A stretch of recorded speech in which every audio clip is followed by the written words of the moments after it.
والمحصنات من النساء إلا ما ملكت أيمانكم كتاب الله عليكم، وأحل لكم ما وراء ذلكم أن تبتغوا بأموالكم محصنين غير مسافحين، فما استمتعتم به منهن فآتوهن أجورهن فريضة، ولا جناح عليكم فيما تراضيتم به من بعد الفريضة، إن الله كان عليما حكيما. ومن لم يستطع منكم طولا أن ينكح المحصنات المؤمنات فمما ملكت أيمانكم من فتياتكم المؤمنات، والله أعلم بإيمانكم بعضكم من بعض، فانكحوهن بإذن أهلهن وآتوهن أجورهن بالمعروف محصنات غير مسافحات ولا متخذات أخدان، فإذا أحصن فإن أتين بفاحشة فعليهن نصف ما على المحصنات من العذاب، ذلك لمن خشي العنة منكم، وأن تصبروا خير لكم، والله غفور رحيم. يريد الله ليبين لكم ويهديكم سنن الذين من قبلكم ويتوب عليكم، والله عليم حكيم. والله يريد أن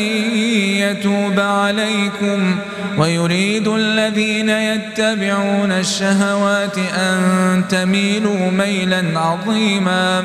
يريد الله أن يخفف عنكم وخلق الإنسان ضعيفا. يا أيها الذين آمنوا لا تأكلوا أموالكم بينكم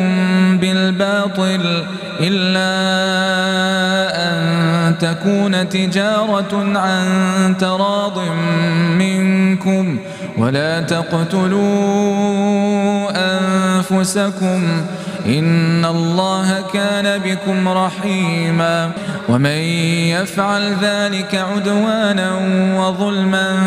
فسوف نصليه نارا، وكان ذلك على الله يسيرا. إن تجتنبوا كبائر ما تنهون عنه نكفر عنكم سيئاتكم وندخلكم مدخلا كريما. ولا تتمنوا ما فضل الله به بعضكم على بعض، للرجال نصيب مما اكتسبوا وللنساء نصيب مما اكتسبن، واسألوا الله من فضله إن الله كان بكل شيء عليما. ولكل جعلنا موالي مما ترك الوالدان والأقربون والذين عاقدت أيمانكم فآتوهم نصيبهم إن الله كان على كل شيء شهيدا. الرجال قوامون على النساء بما فضل الله بعضهم على بعض وبما أنفقوا من أموالهم، فالصالحات قانتات حافظات للغيب بما حفظ الله، واللاتي تخافون نشوزهن فعظوهن واهجروهن في المضاجع واضربوهن، فإن أطعنكم فلا تبغوا عليهن سبيلا إن الله كان عليا كبيرا وإن خفتم شقاق بينهما فابعثوا حكما من أهله وحكما من أهلها إن يريدا إصلاحا يوفق الله بينهما إن الله كان عليما خبيرا واعبدوا الله ولا تشركوا به شيئا وبالوالدين إحسانا وبذي القربى واليتامى والمساكين والجار ذي القربى والجار الجنب والصاحب بالجنب وابن السبيل وما ملكت أيمانكم إن الله لا يحب من كان مختالا فخورا الذين يبخلون ويأمرون الناس بالبخل ويكتمون ما آتاهم الله من فضله وأعتدنا للكافرين عذابا مهينا والذين ينفقون أموالهم رئاء الناس ولا يؤمنون بالله ولا باليوم الآخر ومن يكن الشيطان له قرينا فساء قرينا وماذا عليهم لو آمنوا بالله واليوم الآخر وأنفقوا مما رزقهم الله وكان الله بهم عليما إن الله لا يظلم مثقال ذرة وإن تك حسنة يضاعفها ويؤت من لدنه أجرا عظيما فكيف إذا جئنا من كل أمة بشهيد وجئنا بك على هؤلاء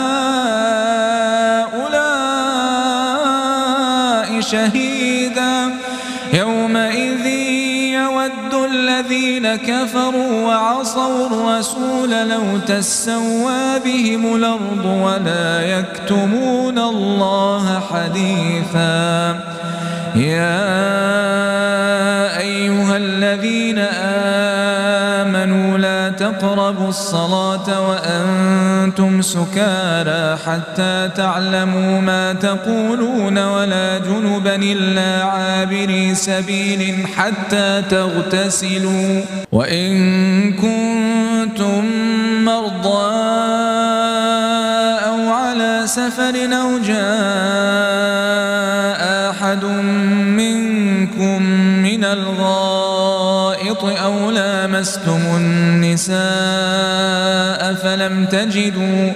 فلم تجدوا ماء فتيمموا صعيدا طيبا فامسحوا بوجوهكم وأيديكم إن الله كان عفوا غفورا ألم تر إلى الذين أوتوا نصيبا من الكتاب يشترون الضلالة ويريدون أن تضلوا السبيل والله أعلم بأعدائكم وكفى بالله وليا وكفى بالله نصيرا من الذين هادوا يحرفون الكلم عن مواضعه ويقولون سمعنا وعصينا واسمع غير مسمع وراعنا ليا بألسنتهم وطعنا في الدين ولو أنهم قالوا سمعنا وأطعنا واسمع وانظرنا لكان خيرا لهم وأقوم ولكن لعنهم الله بكفرهم فلا يؤمنون إلا قليلا يا أيها الذين أوتوا الكتاب آمنوا بما نزلنا مصدقا لما معكم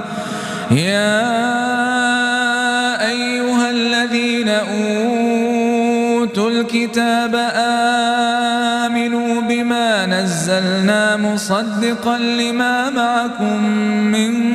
قبل أن نطمس وجوها فنردها على أدبارها أو نلعنهم كما لعنا أصحاب السبت وكان أمر الله مفعولا إن الله لا يغفر أن يشرك به ويغفر ما دون ذلك لمن يشاء ومن يشرك بالله فقد افترى إثما عظيما ألم تر إلى الذين يزكون أنفسهم بل الله يزكي من يشاء ولا يظلمون فتيلا انظر كيف يفترون على الله الكذب وكفى به إثما مبينا ألم تر إلى الذين أوتوا نصيبا من الكتاب يؤمنون بالجبت والطاغوت ويقولون للذين كفروا هؤلاء يهدى من الذين آمنوا سبيلا أولئك الذين لعنهم الله ومن يلعن الله فلن تجد له نصيرا أم لهم نصيب من الملك فإذا لا يؤتون الناس نقيرا أم يحسدون الناس على ما آتاهم الله من فضله فقد آتينا آل إبراهيم الكتاب والحكمة وآتيناهم ملكا عظيما فمنهم من آمن به ومنهم من صد عنه وكفى بجهنم سعيرا إن الذين كفروا بآياتنا سوف نصليهم نارا كلما نضجت جلودهم بدلناهم جلودا غيرها ليذوقوا العذاب إن الله كان عزيزا حكيما والذين آمنوا وعملوا الصالحات سندخلهم جنات تجري من تحتها الأنهار خالدين فيها أبدا لهم فيها أزواج مطهرة وندخلهم ظلا ظليلا إن الله يأمركم أن تؤدوا الأمانات إلى أهلها وإذا حكمتم بين الناس أن تحكموا بالعدل إن الله نعم يعظكم به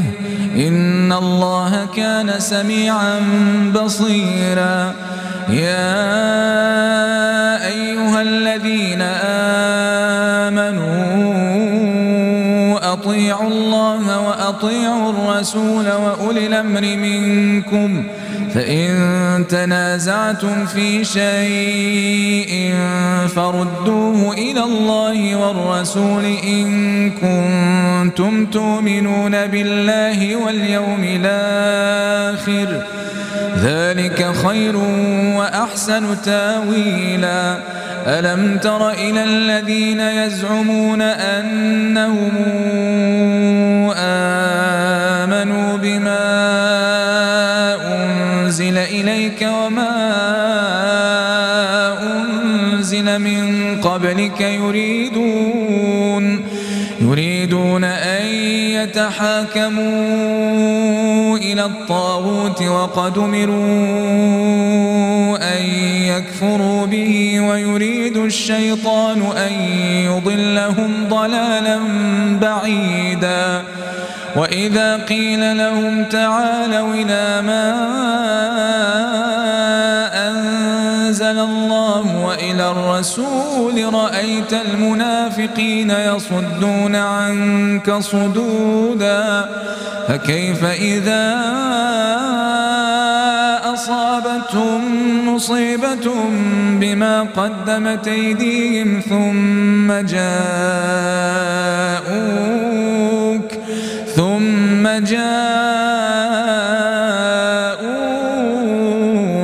يحلفون بالله إن أردنا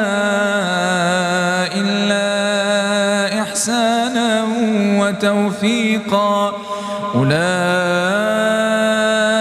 الذين يعلم الله ما في قلوبهم فأعرض عنهم وعظهم وقل لهم في أنفسهم قولا بليغا وما أرسلنا من رسول إلا ليطاع بإذن الله ولو أنهم إذ ظلموا أنفسهم جاءوك فاستغفروا الله واستغفر لهم الرسول ولو أنهم إذ ظلموا أنفسهم جاءوك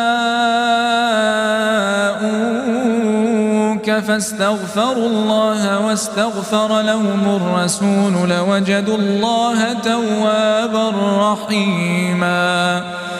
فلا وربك لا يؤمنون حتى يحكموك فيما شجر بينهم ثم لا يجدوا في أنفسهم حرجا مما قضيت ويسلموا تسليما ولو أنا كتبنا عليهم أن اقتلوا أنفسكم أو اخرجوا من دياركم ما فعلوه إلا قليل منهم ولو أنهم فعلوا ما يوعظون به لكان خيرا لهم وأشد تثبيتا وإذا لآتيناهم من لدنا أجرا عظيما ولهديناهم صراطا مستقيما ومن يطع الله والرسول فأولئك مع الذين أنعم الله عليهم من النبيين والصديقين والشهداء والصالحين وحسن أولئك رفيقا ذلك الفضل من الله وكفى بالله عليما يا أيها الذين آمنوا خذوا حذركم فانفروا ثبات أو انفروا جميعا وإن منكم لمن ليبطئن فإن أصابتكم مصيبة قال قد أنعم الله علي إذ لم أكن معهم شهيدا ولئن أصابكم فضل من الله ليقولن كأن لم يكن بينكم وبينه مودة يا ليتني كنت معهم فأفوز فوزا عظيما فليقاتل في سبيل الله الذين يشرون الحياة الدنيا بالآخرة ومن يقاتل في سبيل الله فيقتل أو يغلب فسوف نؤتيه أجرا عظيما وما لكم لا تقاتلون في سبيل الله والمستضعفين من الرجال والنساء والولدان الذين يقولون ربنا أخرجنا من هذه القرية الظالم أهلها واجعل لنا من لدنك وليا واجعل لنا من لدنك نصيرا الذين آمنوا يقاتلون في سبيل الله والذين كفروا يقاتلون في سبيل الطاغوت فقاتلوا أولياء الشيطان إن كيد الشيطان كان ضعيفا ألم تر إلى الذين قيل لهم كفوا أيديكم وأقيموا الصلاة وآتوا الزكاة فلما كتب عليهم القتال إذا فريق منهم يخشون الناس كخشية الله أو أشد خشية وقالوا ربنا لم كتبت علينا القتال لولا أخرتنا إلى أجل قريب قل متاع الدنيا قليل والآخرة خير لمن اتقى ولا تظلمون فتيلا أينما تكونوا يدرككم الموت ولو كنتم في بروج مشيدة وإن تصبهم حسنة يقولوا هذه من عند الله وإن تصبهم سيئة يقولوا هذه من عندك قل كل من عند الله فما لهؤلاء القوم لا يكادون يفقهون حديثا ما أصابك من حسنة فمن الله وما أصابك من سيئة فمن نفسك وأرسلناك للناس رسولا وكفى بالله شهيدا من يطع الرسول فقد أطاع الله ومن تولى فما أرسلناك عليهم حفيظا ويقولون طاعة فإذا برزوا من عندك بيت طائفة منهم غير الذي تقول والله يكتب ما يبيتون فأعرض عنهم وتوكل على الله وكفى بالله وكيلا أفلا يتدبرون القرآن ولو كان من عند غير الله لوجدوا فيه اختلافا كثيرا وإذا جاءهم أمر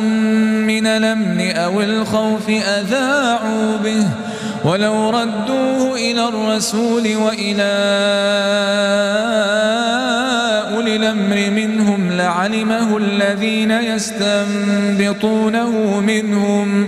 ولولا فضل الله عليكم ورحمته لاتبعتم الشيطان إلا قليلا فقاتل في سبيل الله لا تكلف إلا نفسك وحرض المؤمنين عسى الله أن يكف بأس الذين كفروا والله أشد بأسا وأشد تنكيلا من يشفع شفاعة حسنة يكن له نصيب منها ومن يشفع شفاعة سيئة يكن له كفل منها وكان الله على كل شيء مقيتا. وإذا حييتم بتحية فحيوا بأحسن منها أو ردوها إن الله كان على كل شيء حسيبا. الله لا إله إلا هو ليجمعنكم إلى يوم القيامة لا ريب فيه ومن أصدق من الله حديثا. فما لكم في المنافقين فئتين والله أركسهم بما كسبوا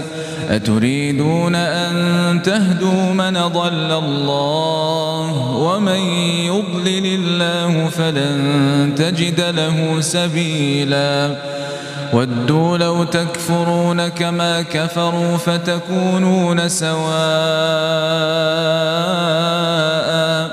فلا تتخذوا منهم أولياء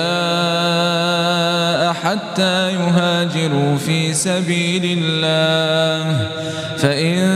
تولوا فخذوهم واقتلوهم حيث وجدتموهم ولا تتخذوا منهم وليا ولا نصيرا إلا الذين يصلون إلى قوم بينكم وبينهم ميثاق أو جاءوكم حصرت صدورهم أن يقاتلوكم أو يقاتلوا قومهم ولو شاء الله لسلطهم عليكم فلقاتلوكم فإن اعتزلوكم فلم يقاتلوكم وألقوا إليكم السلم فما جعل الله لكم عليهم سبيلا. ستجدون آخرين يريدون أن يامنوكم ويامنوا قومهم كلما ردوا إلى الفتنة أركسوا فيها فإن لم يعتزلوكم ويلقوا إليكم السلم ويكفوا أيديهم فخذوهم واقتلوهم حيث ثقفتموهم وأولئكم جعلنا لكم عليهم سلطانا مبينا. وما كان لمؤمن أن يقتل مؤمنا إلا خطأ ومن قتل مؤمنا خطأ فتحرير رقبة مؤمنة ودية مسلمة إلى أهله إلا أن يصدقوا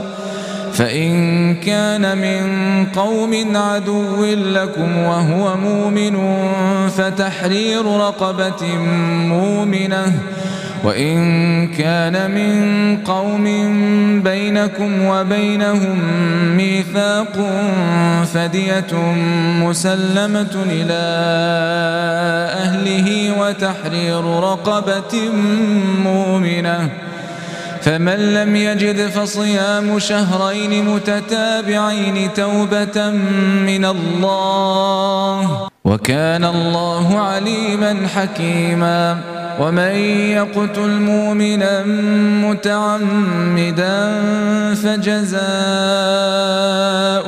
جهنم خالدا فيها وغضب الله عليه ولعنه وأعد له عذابا عظيما. يا أيها الذين آمنوا إذا ضربتم ضربتم في سبيل الله فتبينوا ولا تقولوا لمن ألقى إليكم السلم لست مؤمنا تبتغون عرض الحياة الدنيا فعند الله مغانم كثيرة كذلك كنتم من قبل فمن الله عليكم فتبينوا إن الله كان بما تعملون خبيرا. لا يستوي القاعدون من المؤمنين غير أولي الضرر والمجاهدون في سبيل الله بأموالهم وأنفسهم فضل الله المجاهدين بأموالهم وأنفسهم على القاعدين درجة وكلا وعد الله الحسنى وفضل الله المجاهدين على القاعدين أجرا عظيما درجات منه ومغفرة ورحمة وكان الله غفورا رحيما. إن الذين توفاهم الملائكة ظالمي أنفسهم قالوا فيم كنتم قالوا كنا مستضعفين في الأرض قالوا ألم تكن أرض الله واسعة فتهاجروا فيها فأولئك مأواهم جهنم وساءت مصيرا إلا المستضعفين من الرجال والنساء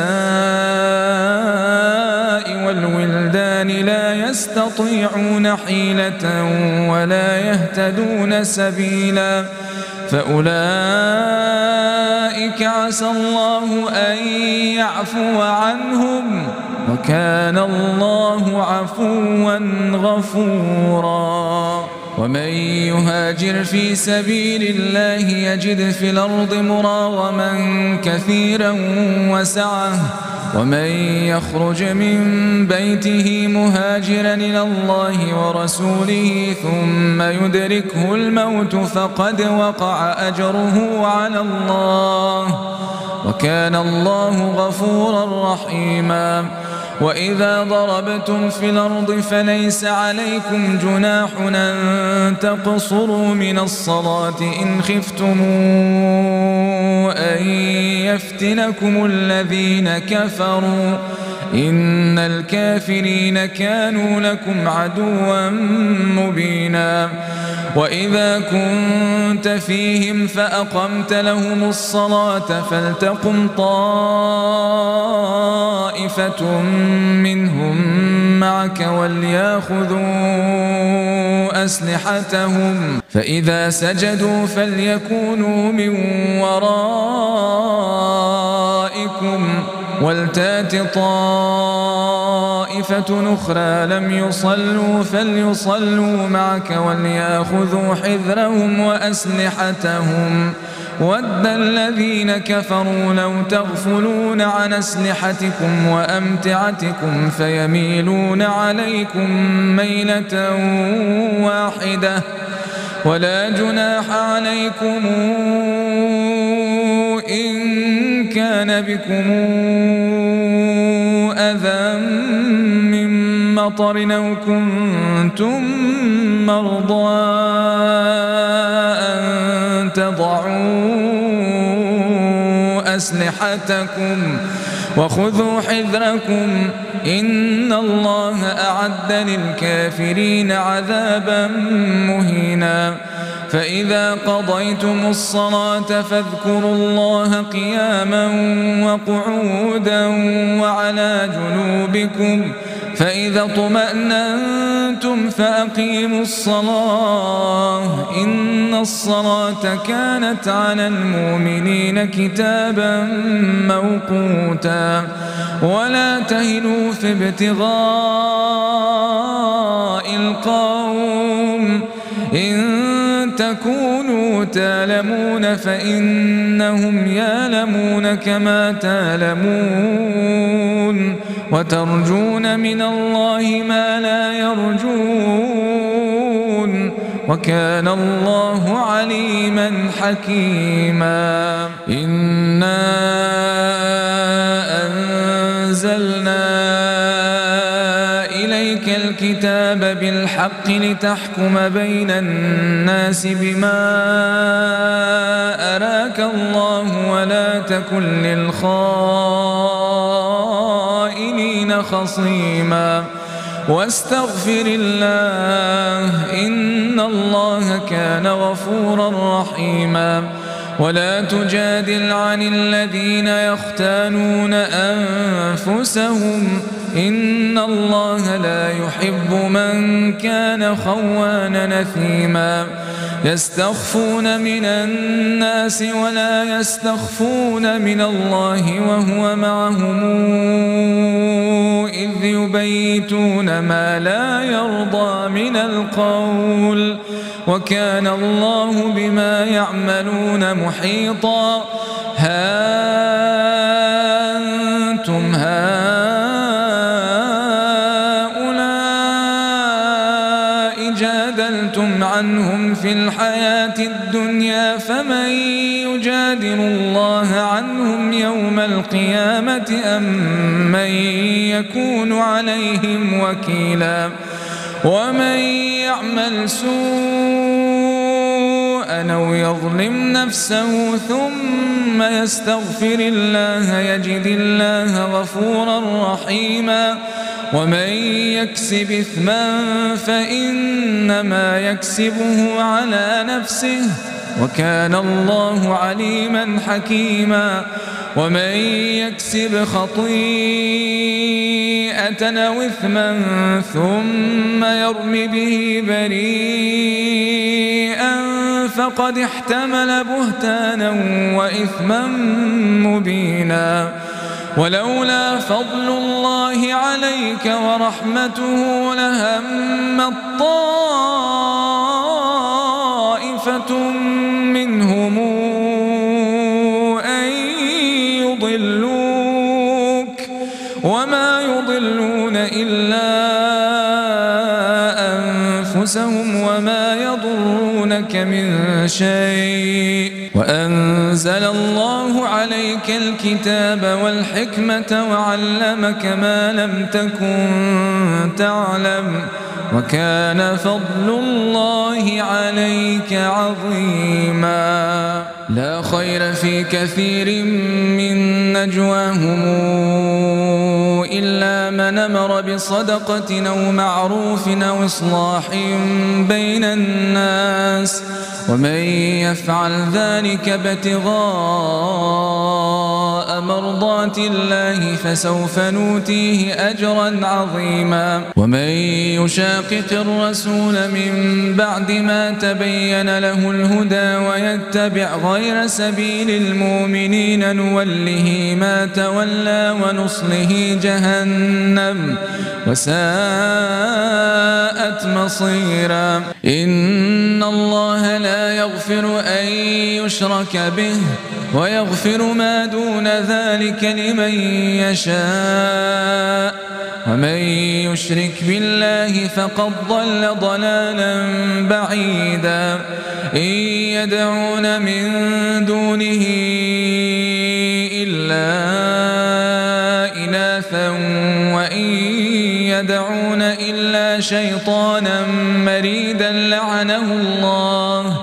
وقال لأتخذن من عبادك نصيبا مفروضا ولأضلنهم ولأمنينهم ولآمرنهم فليبتكن آذان الأنعام ولآمرنهم فليغيرن خلق الله ومن يتخذ الشيطان وليا من دون الله فقد خسر خسرانا مبينا. يعدهم ويمنيهم وما يعدهم الشيطان إلا غرورا أولئك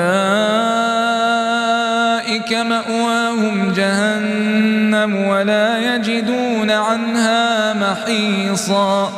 والذين آمنوا وعملوا الصالحات سندخلهم جنات تجري من تحتها الأنهار خالدين فيها أبدا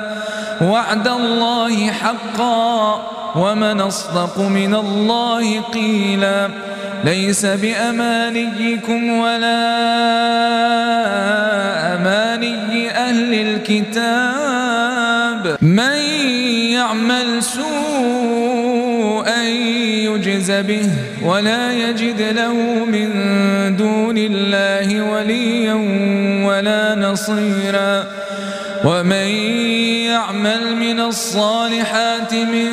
ذكر أو أنثى وهو مؤمن فأولئك يدخلون الجنة ولا يظلمون نقيرا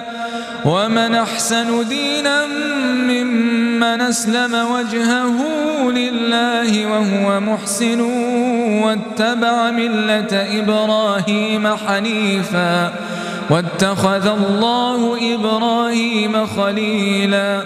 ولله ما في السماوات وما في الأرض وكان الله بكل شيء محيطا ويستفتونك في النساء قل الله يفتيكم فيهن وما يتلى عليكم في الكتاب في يتامى النساء اللاتي لا توتونهن ما كتب لهن وترغبون أن تنكحوهن والمستضعفين من الولدان وأن تقوموا لليتامى بالقسط وما تفعلوا من خير فإن الله كان به عليما وإن امرأة خافت من بعلها نشوزا أو إعراضا فلا جناح عليهما أن يصالحا بينهما صلحا والصلح خير وأحضرت الأنفس الشح وإن تحسنوا وتتقوا فإن الله كان بما تعملون خبيرا ولن تستطيعوا أن تعدلوا بين النساء ولو حرصتم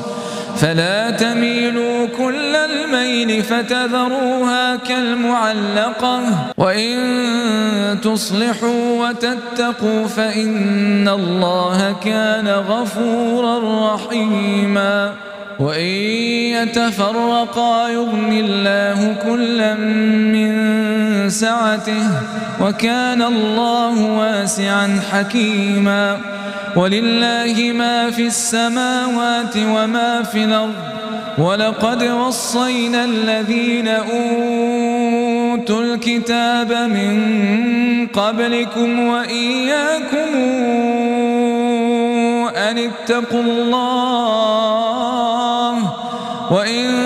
تكفروا فإن لله ما في السماوات وما في الأرض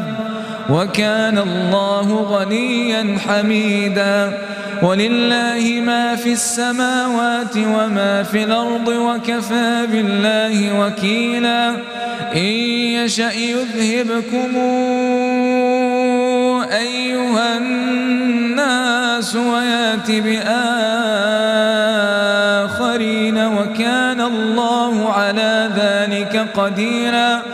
من كان يريد ثواب الدنيا فعند الله ثواب الدنيا والآخرة وكان الله سميعا بصيرا يا أيها الذين آمنوا كونوا قوامين بالقسط بالقسط شهداء لله ولو على أنفسكم أو الوالدين والأقربين إن يكن غنيا أو فقيرا فالله أولى بهما فلا تتبعوا الهوى أن تعدلوا وإن تلووا أو تعرضوا فإن الله كان بما تعملون خبيرا يا أيها الذين آمنوا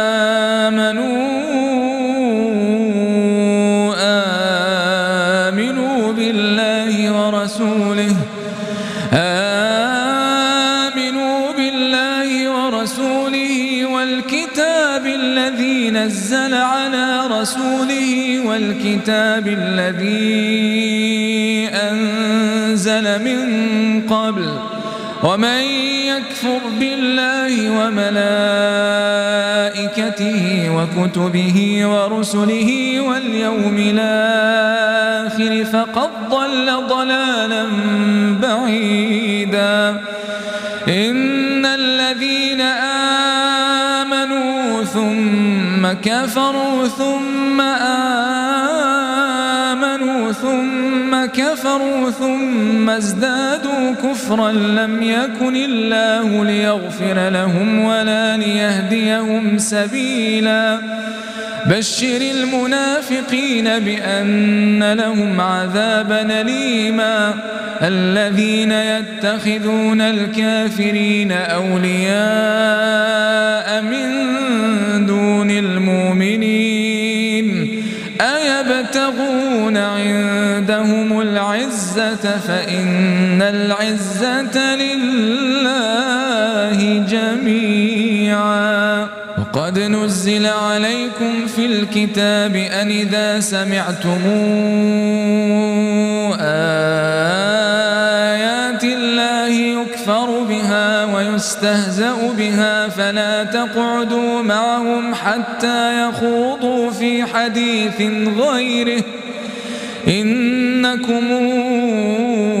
إذا مثلهم إن الله جامع المنافقين والكافرين في جهنم جميعا الذين يتربصون بكم فإن كان لكم فتح من الله قالوا ألم نكن معكم وإن كان للكافرين نصيب قالوا ألم نستحوذ عليكم ونمنعكم من المؤمنين فالله يحكم بينكم يوم القيامة ولن يجعل الله للكافرين على المؤمنين سبيلا إن المنافقين يخادعون الله وهو خادعهم وإذا قاموا إلى الصلاة قاموا كسالى يراءون الناس ولا يذكرون الله إلا قليلا مذبذبين بين ذلك لا إله هؤلاء ولا إله هؤلاء ومن يضلل الله فلن تجد له سبيلا يا أيها الذين آمنوا لا تتخذوا الكافرين أولياء من دون المؤمنين أتريدون أن تجعلوا لله عليكم سلطانا مبينا إن المنافقين المنافقين في الدرك الأسفل من النار ولن تجد لهم نصيرا